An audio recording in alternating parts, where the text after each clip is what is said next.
Look at the games from the past 3 years, and notice how many of them are multiplayer only or online focused games in relation to the previous decade. But in these games you'll ultimately be doing the same thing.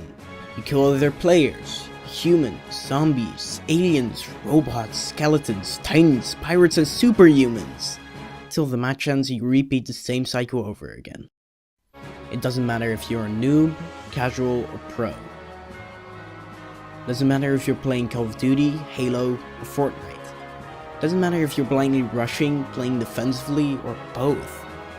Nothing matters because at the end of the day, you're playing on the same maps, with the same objectives, with the same weapons. And I am tired of it.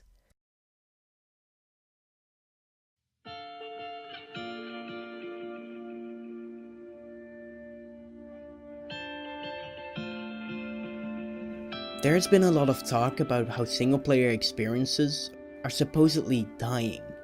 And with a huge outbreak of multiplayer-only games, it's easy to forget that online play wasn't a thing on consoles before the early 2000s. The question is, are single-player games really dying?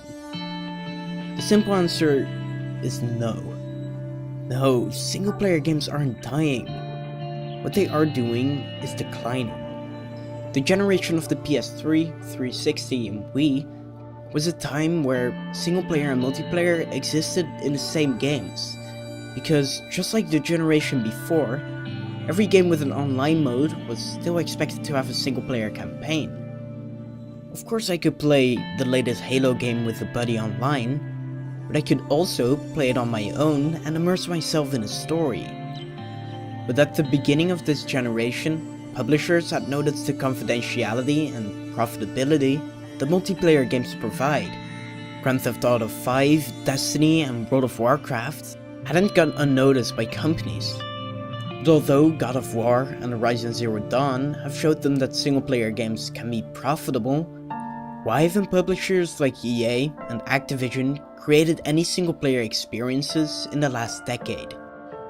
Well, that's because of games as a service. Games as a service is the idea of continuing to provide content after the game's original release. DLC, expansion packs, and even microtransactions are all forms of this. These practices are difficult to implement into a single-player game.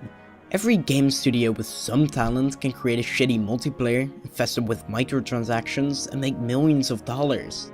You won't spend as much time with Prey or Assassin's Creed as you would with Overwatch or Call of Duty. They're cheaper to produce and usually generate more money, as companies want to make the most profit as possible for the longest span of time possible. Players can still buy microtransactions years after the game's release, but do we really want every game to be like this?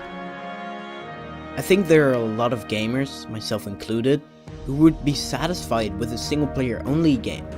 Story-driven games without microtransactions or a tacked-on online mode. Multiplayer games don't have a lasting impact in the same way that single-player experiences provide. I'm not screaming on the ground because I got 360 by a 12-year-old kid. I'm changing a universe, one that I've spent hours upon hours with. I've played a lot of games over the past year, and the ones that I've remembered the most are all single-player experiences. Red Dead Redemption, Doom, Banjo-Kazooie, Prey, Max Payne, Ape's Exodus, Spec Ops: The Line, etc. But why? Why do I feel more emotionally connected to single-player games? Well, the answer is simple. In multiplayer, I can't invest myself in a story because there is none. I'm unable to immerse myself in a world because there is no world building. And I can't relate to characters because there's no character development. I'll be unable to experience Overwatch in a decade from now, while I can still enjoy Half-Life to this day. The gaming industry is like Battle Royale. Hundreds of studios try to survive in this market, with only one coming on top every year. They're too busy chasing trends, and in the process, forget to make themselves unique and special. What does Infinite Warfare have that Titanfall 2 doesn't? What's the thing that separates Lawbreakers from Overwatch? Yeah.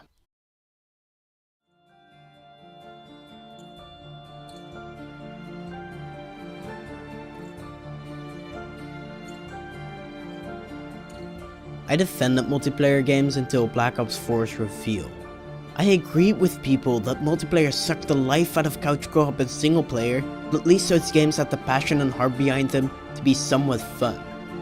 It's a true shame that these talented developers dedicate years of their lives to create a game that'll be replaced within a few months. Since when did games get so corporate and business focused that they lost its way of having fun? It seems like the only thing that they need is to capitalize on the latest trends instead of innovating and building your games off a good reputation. Black Ops 4 ditches its campaign for the sake of a battle royale mode. Battlefield 5 destroys historical accuracy only to give feminists and SJWs a reason to play it. But yet we keep buying the latest Call of Duty. We keep spending money on microtransactions and we keep playing these multiplayer experiences till that will be the only thing that's left. Because when everyone is playing online, then who's gonna be there to keep single player games alive? See you next time.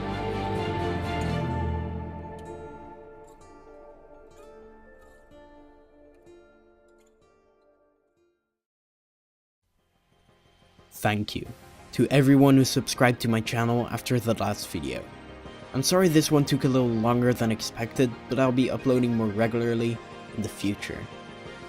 In my next video, I'm going to look back at Burnout Paradise, so expect that up in the following weeks.